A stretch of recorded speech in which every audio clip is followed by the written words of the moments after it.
I'd like to present a research project to you that we are doing in, that is based in Trondheim, that is called Climart, which is one of the projects that I do in my group. I lead a group for consumption, environment, and traffic. And we are interested in environmental communication, and we are interested in what are things that affect people's decision when they make decisions about environmentally relevant behavior. So what are things that make people buy electric cars or not? What make people cycle? What make people choose sustainable fish alternatives over other alternatives? What makes them reduce their beef consumption, and so on and so on. But this project here came about when a couple of years ago I was contacted by an artist, a visual artist. Her name is Sam Jury. It's very, very small here. And she read one of the book chapters that I've written, and for some reason she reacted to it and said, oh, that is something that is interesting for me as a visual artist. And she was very interested in meeting me and discussing some ideas, because at that point in time she was applying for an artist commission in the US and wanted to do something about climate change and wanted to include the psychological dimension of perception of climate change into that artwork. She didn't get the commission, but it started a longer collaboration between the two of us. And in that collaboration we came up with this research project, which is funded by the Norwegian Research Council. And it's a very special project in the Research Council because it does a lot of things that that no project has done before. And I will show you some of them. So the background of the project, as you said, is that we combine a number of different disciplines. So we have artists, obviously, in the project. So we have Sam as a co-project leader, but we also have a representative of one of the world's biggest climate art collectives, Cape Farewell, which is based in London but works worldwide. We have a number of psychologists on the team, so Janet Swim from the US and Paul Stern and some others. We have natural scientists, climate scientists on board. We have communication people on board, from a journalist and a group working with visual communication of climate change. And the main idea is, and what started it all, is that I was curious. On the one hand, there is a development of environmental and climate art. More and more artists respond to this challenge of climate change and use that in their creation of artwork. And you see a lot of them making statements like art can and will change the world. And I was curious and wanted to know from my psychological perspective, what is it that happens in people if they are confronted with artwork? And I could see in some qualities of artwork that are different from other types of communication, and I was interested in doing research on that. Can we find that in people's reactions and responses? And the project is still ongoing, so we are about in the middle of the project. And I will show you some preliminary results in the remaining 15 minutes. I already used too much of my time, I guess. So we started with a literature study, and we found that climate art might be relevant for climate communication, might have a very special entry point, because we think that being confronted with artwork, as opposed to other types of communication, can trigger emotional responses more easily than other types of communication. It also can trigger contemplation, moments of thinking, stopping, being challenged in your assumptions. It questions your assumptions that we have about the world.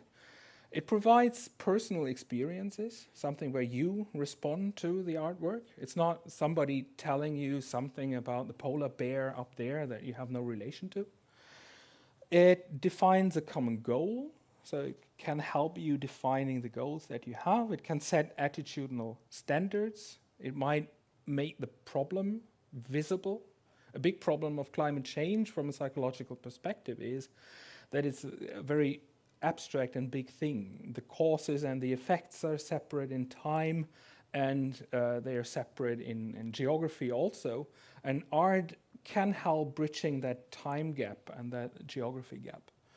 It can provide new narratives about climate change. The way we have been talking about climate change for decades now is obviously not very helpful. So there is some progress and some things happen, but for many people, we obviously do not reach them with the kind of communication we have about climate change. And maybe there is a potential in art and artwork to provide other types of narratives, other ways of talking about climate change. Art has always been the glue in social movements, like climate change engaged people need to feel belonging to a group, and being part of artwork, looking at artwork together, might also help them to unite as a group. And then in the project, we did a number of pilot studies. Not all of them are really related to art and artwork, but all of them circle around this topic. And I will show you some of the results that we have from those pilot studies. So this here is from a study that was actually before the project, but there was a pre-project where we used short films that my students created in a practical course, and we used them on a film festival.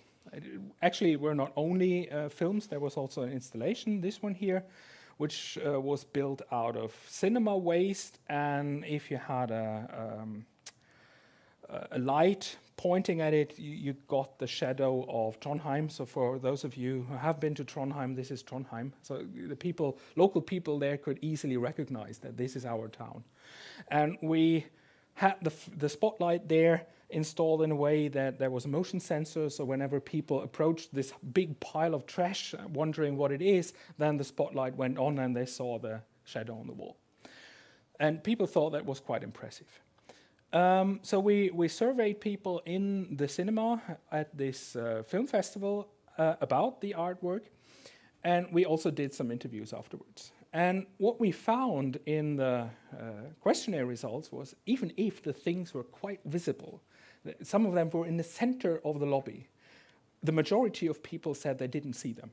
So they didn't see the artwork. So this is the first challenge that we met. We thought you cannot overlook them, but obviously you can. So if you're in a cinema and want to watch a movie, then you might be blind to an impressive piece of art that stands in the middle of the lobby.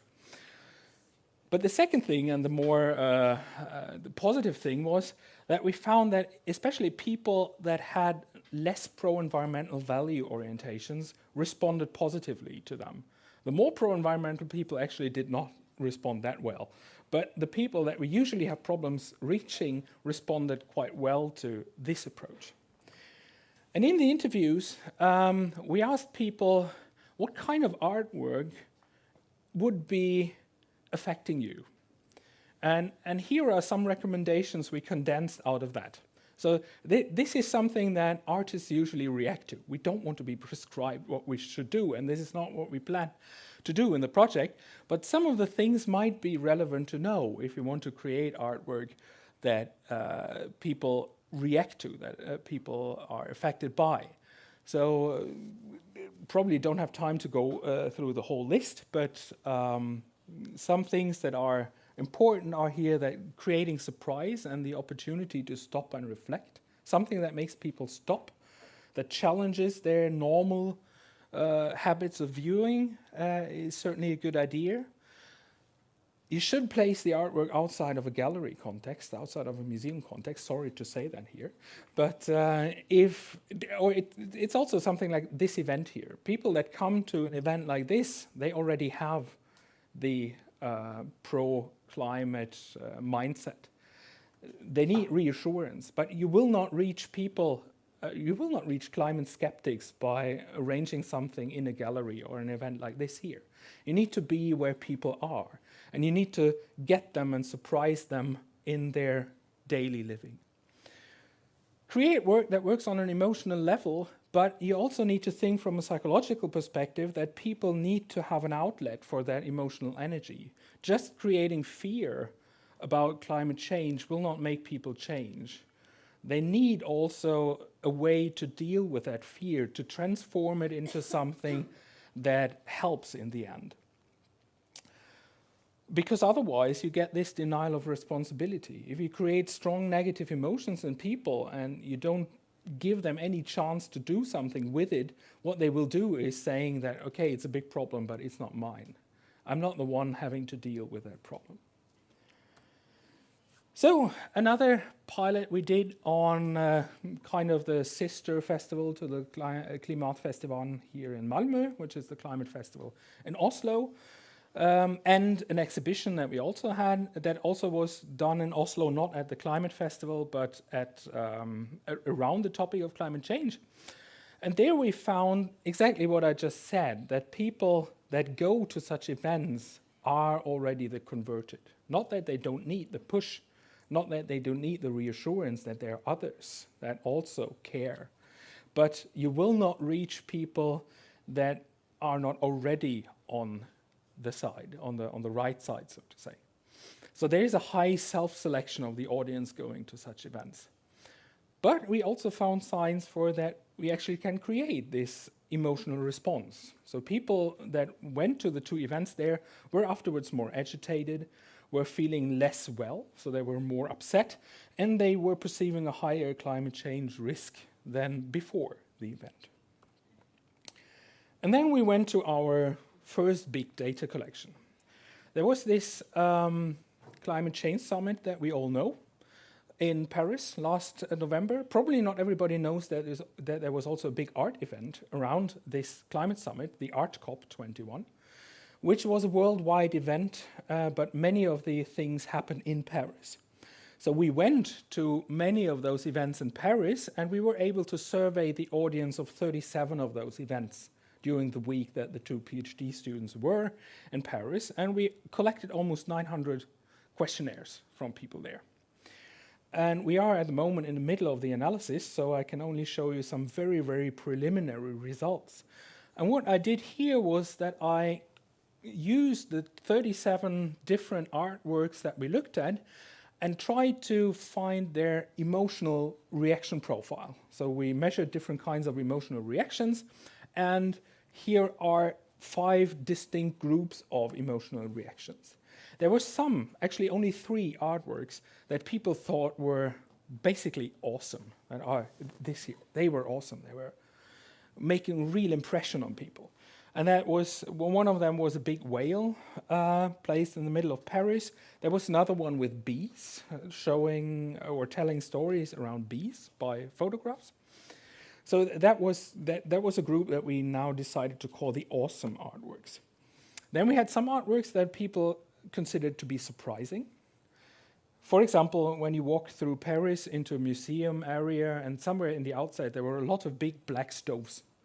And there was fire inside, so they were burning and producing actually CO2. And people were quite surprised about them.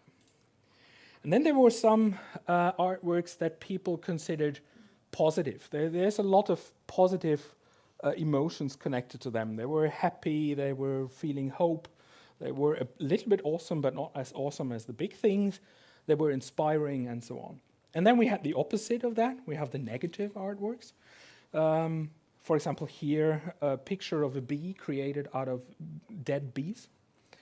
And here is something where, like a traditional Chinese landscape, but created out of small pictures of industrial buildings and so on. Or here, you cannot see it here, but that was an artwork where things that were in this river here or canal here found and put then on top of the canal. And then there was a rather large group which didn't really create a distinct emotional response. They were kind of neutral in the middle. And what was then a bit interesting for us was to see if the 5 different types are also different in other reactions that people have. And what we found was that the awesome here, there people said that they were emotionally touched by the artwork, more than in the other artworks. They said they were also more relevant for their daily lives, and that is the downside of it. We measured more climate change denial around them than around the other artworks. So the big emotional response comes for a price. If you do not tell what to do with it, you might create a higher tendency to not make it your problem, because otherwise you need to deal with this big emotion. The surprising events were more often than the others experienced as confrontational. That was the surprise in it. It somehow disrupts my expectations. They were considered less relevant for people's daily life. Also here, climate change was considered less likely around these big surprising things.